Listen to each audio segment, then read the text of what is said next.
हाथ में कुल्हाड़ी पकड़े घने जंगल के अंदर एक वृक्ष के सामने खड़ा हुआ था।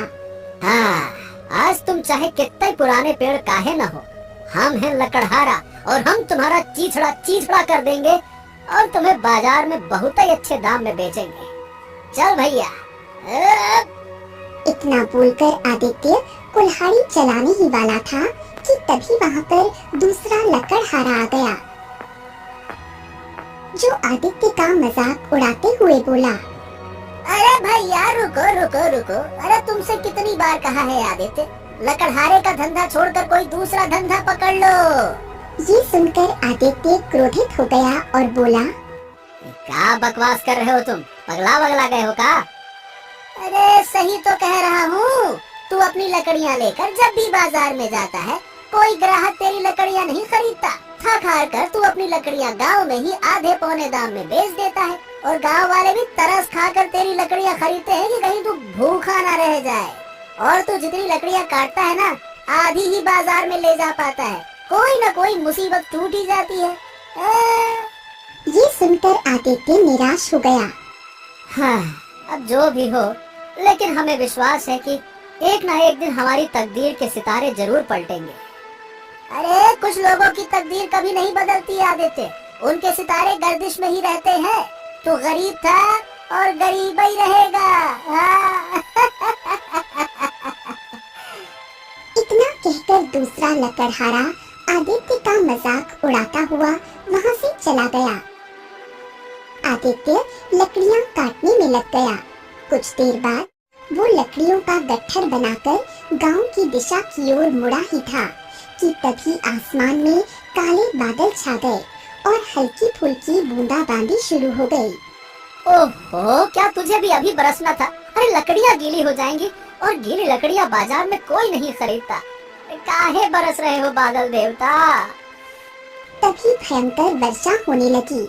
आदित्य इधर उधर बारिश से बचने के लिए कोई ठिकाना तलाशने लगा।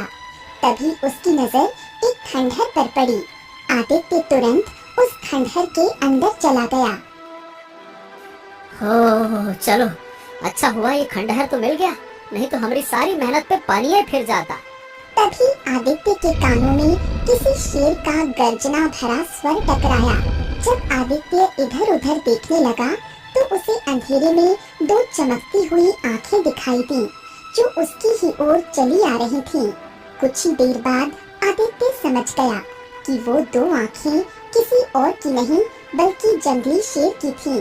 शेर को देखकर आदित्य बुरी तरह से घबरा गया, बड़ी ही तेजी से भागने लगा। कुछ ही देर बाद आदित्य बारिश में भीगता हुआ अपने गांव आ गया। तभी वहाँ पर गांव का मुखिया आ पहुँचा। अरे अरे आदित्य, कहाँ हो गया? क्या जंगल में कोई भूत ऊत देख लिया क्या, जो पागलों की तरह भागते हुए आए हो और आते ही सीमा पर गिर गए? अरे बारिश हो रही है, जल्दी से जाओ, घर चले जाओ। हाँ हाँ हाँ मुखिया जी, मैं घर ही जा रहा हूँ। हाँ हाँ हाँ, वो सब तो ठीक है, लेकिन ये बता कि तेरी कुल्हाड़ी कहीं नजर नहीं आ रही है और आज तू जंगल से लकड़ियाँ भी काट कर नहीं लाया, क्या बात है? आदित्य को अचानक याद आया कि उसने डर के मारे जब लकड़ियों का गट्ठर शेर के मुंह पर मारा था, तब उसकी कुल्हाड़ी भी खंडहर के अंदर गिर गई थी। अरे अब क्या हो गया? कौन सी गहरी सोच में गुम हो गया? ए आदित्य। आदित्य सारी घटना बताते हुए बोला, हाँ मुखिया जी, आज तो बस कैसे भी करके जान बचाई है। अरे तू भी ना बिल्कुल बेवकूफ है, और तू इतना बड़ा डरपोक है, मैंने सोचा नहीं था। अरे शेर तेरे सामने था, कुल्हाड़ी तेरे हाथ में थी, काट डालता शेर को, साले को चीर फाड़ डालता।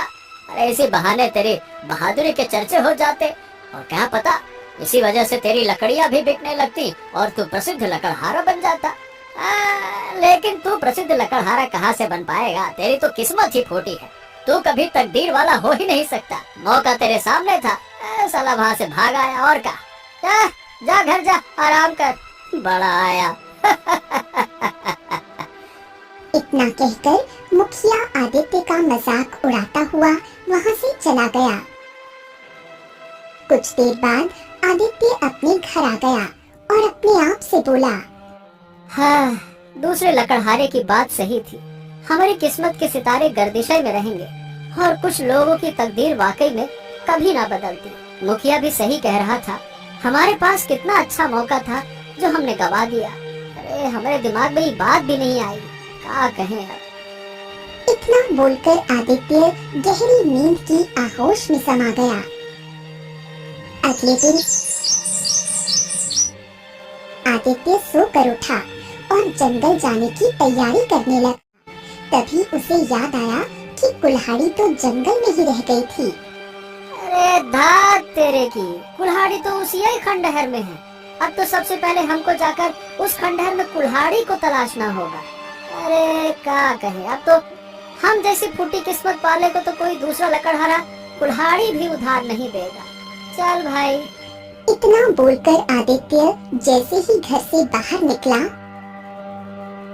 तभी उसकी प्रेमिका राधा वहां पर आ गई और गुस्से से आदित्य से बोली,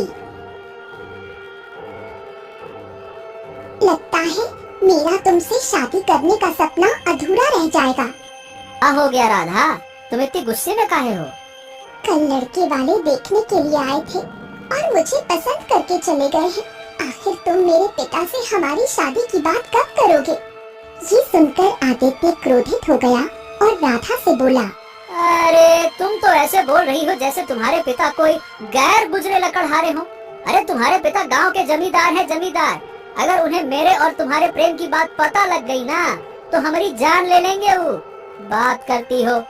ये तो तुम्हें मुझसे प्रेम करने से पहले सोचना चाहिए था।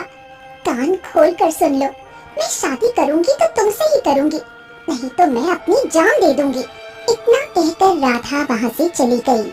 आदित्य गहरी सोच में डूब गया और अपने आप से बोला, राधा जो बोलती है वो करके भी दिखाती है। कहीं ऐसा न हो कि राधा वास्तव में अपनी जान दे दे, और अगर ऐसा हुआ तो वाकई में हम अपने आप को कभी माफ न कर पाएंगे। लेकिन करें तो करें क्या? वो जमींदार के पास जाने से डर भी लगता है। कुछ देर आदित्य गहरी सोच में डूबा रहा, फिर अपने आप से बोला, हाँ चलो जो भी होगा, एक न एक दिन तो जमींदार को पता चलना ही है कि उसकी पुत्री हमसे प्रेम करती है। चलो फिर आज मुझमें और जमींदार में आर पार होकर ही रहेगा। चलो देखते हैं। इतना कहकर आदित्य सीधा जमींदार की हवेली की ओर चला गया। आदित्य को अपनी हवेली में देखकर जमींदार चौंक गया और बोला, अरे ओ फूटी तकदीर वाले, तेरा यहाँ क्या काम? अरे तुझे तो इस समय जंगल में होना चाहिए। तू लकड़हारा है, मेरी हवेली में क्या करने आ गया? जमींदार, मैं आपसे एक बहुत जरूरी बात करने आया हूँ। अरे कौन सी जरूरी बात? जमींदार देखिए, मैं आपसे ये कह रहा हूँ कि मैं राधा से प्रेम करता हूँ। ये सुनकर जमींदार का गुस्सा सातवें आसमान पर पहुँच गया और वो गुस्से से आदित्य को घूरने लगा। तभी आदित्य थूक निकलते हुए बोला, जमींदार, बात ये है कि राधा भी मुझसे प्रेम करती है। ये सुनकर जमींदार क्रोधित होकर राधा को आवाज लगाने लगा। राधा तुरंत वहाँ आ गई। ए राधा, राधा, राधा ये बता, क्या ये फूटी तकदीर वाला लड़का जो कह रहा है वो सच है का? क्या तू वास्तव में इससे प्रेम करती है? बता। हाँ पिताजी, और मैं इसके बगैर जीवित नहीं रह सकती। ये सुनकर जमींदार अचानक से जोर जोर से हंसने लगा। जमींदार के हंसने पर राधा और आदित्य दोनों बुरी तरह से चौंक गए।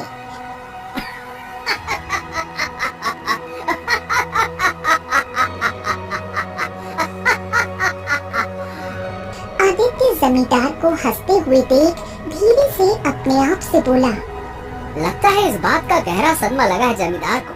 पगला गया है का? तुम तो सोच रहे होगे कि मैं पगला गया हूँ।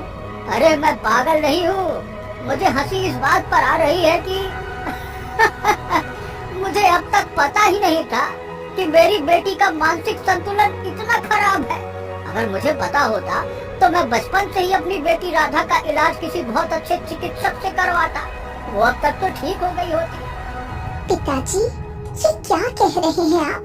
मैं आदित्य से प्रेम करती हूँ और आप मुझे पागल बता रहे हैं। अरे तो बेवकूफ लड़की, तुझे प्रेम करने के लिए कोई और नहीं मिला क्या? अरे अगर प्रेम करना ही था तो किसी राजकुमार से करती, किसी राजा से करती, या फिर किसी अपनी ही हैसियत के किसी जमींदार के बेटे से करती ना। अरे अगर कोई नहीं मिलता तो हमारे गांव के मुखिया के बेटे रतन से ही प्रेम कर लेती, जिसके पास 200 बीघा जमीन है। और तुझे प्रेम करने के लिए मिला तो ये तकदीर का मारा, किस्मत का खोटा सिक्का, लकड़हारा, जिससे जंगल में लकड़ियां भी काटी नहीं जाती। जो अपना पेट नहीं भर सकता वो तेरा पेट क्या खाक भरेगा, है? जमींदार की बात सुनकर आदित्य के चेहरे पर उदासी छा गई और वो राधा की ओर देखकर बोला, अब हमने तुम्हारे पिता की बात का बुरा नहीं माना राधा। वैसे देखा जाए तो जो कुछ भी कह रहे हैं सच्चाई कह रहे हैं ना। उनका एक एक शब्द सही है। हम वाकई में एक फूटी तकदीर वाले ही तो हैं, और कहाँ हैं? इतना कहकर आदित्य वहाँ से जाने लगा। तभी जमींदार के दिमाग में पता नहीं क्या आया और वो आदित्य को रोकते हुए बोला, रुक आदित्य, जाते जाते एक और बात सुनते जा। देख, मैं अपनी पुत्री राधा से बहुत प्रेम करता हूँ, इसीलिए मैं उसकी पसंद का सम्मान करूँगा। लेकिन तुम ही बताओ, तुम्हारे पास न धन है न दौलत है, और ऊपर से तुम तो फूटी तकदीर वाले भी हो। मैं तुम्हें कैसे अपनी बेटी दे दूं, बताओ? चलो ठीक, इतना उदास मत हो। मैं तुम्हें 1 महीने की मोहलत देता हूँ। अगर तुम 1 महीने के अंदर मुझसे ज्यादा दौलतमंद बनकर दिखाओ तो मैं खुशी खुशी अपनी पुत्री का विवाह तुमसे कर दूंगा। जमींदार की बात सुनकर आदित्य हवेली से बाहर निकला। राधा जमींदार से बोली, पिताजी, 1 महीने के अंदर आदित्य आपसे ज्यादा धनवान कैसे बन पाएगा?